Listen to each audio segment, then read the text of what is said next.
क्या आपने कभी सोचा है एक गांव में कैसे डर का साया फैला होता है।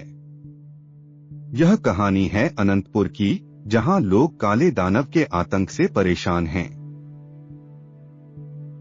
इस गांव में लोग मेहनती और ईमानदार थे, लेकिन काले दानव ने उनके जीवन में खौफ भर दिया था।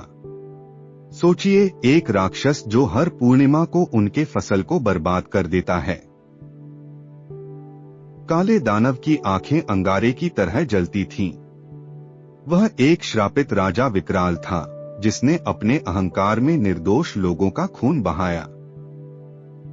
गांव के बुजुर्गों ने न जाने कितनी बार पूजा की, तांत्रिकों को बुलाया, लेकिन सब बेकार। क्या किसी ने सोचा था कि एक साधारण युवक अर्जुन इसका हल निकालेगा? अर्जुन ने कहा, मैं काले दानव से लड़ूंगा। लोगों ने हंसकर कहा, तुम्हें तो खुद डाकू भी नहीं डरेगा। लेकिन अर्जुन ने अपने इरादे नहीं बदले। साधु बाबा ने अर्जुन को बताया, बल से नहीं, बुद्धि से काम लेना होगा। दानव की ताकत उसकी पीड़ा है, उसे श्राप से मुक्त करना होगा। अर्जुन ने विशेष मंत्र और शुद्धि राख प्राप्त की। अब वह एक निर्णायक रात की तैयारी कर रहा था। क्या वह काले दानव से लड़ने में सफल होगा? पूर्णिमा की रात अर्जुन अकेला मैदान में खड़ा था। तभी काले धुएं के बीच से वह भयानक आकृति प्रकट हुई। काले दानव ने डरावनी आवाज में कहा, कौन है जो मेरी राह में खड़ा है?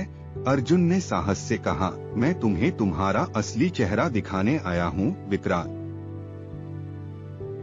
अर्जुन ने बांसुरी बजाना शुरू किया। यह संगीत शांति और प्रेम का था, जिसने दानव के भीतर छुपी आत्मा को झकझोर दिया। क्या आप इसे महसूस कर सकते हैं?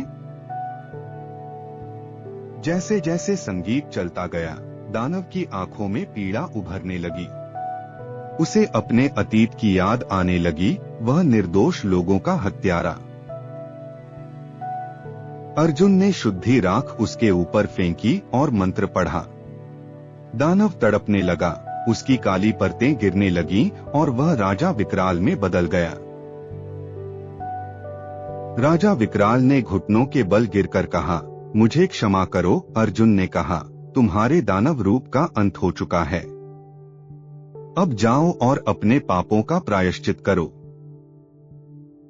राजा विकराल ने गांव से क्षमा मांगी और जंगल में चला गया। क्या आप जानते हैं, वहां उसने वर्षों तक तप किया और मोक्ष को प्राप्त किया। गांव वाले जब बाहर निकले तो उन पर खुशी का सजीव मंजर था। अर्जुन ने दानव को परास्त कर दिया था। पंचायत ने राधा से अर्जुन का विवाह कर दिया।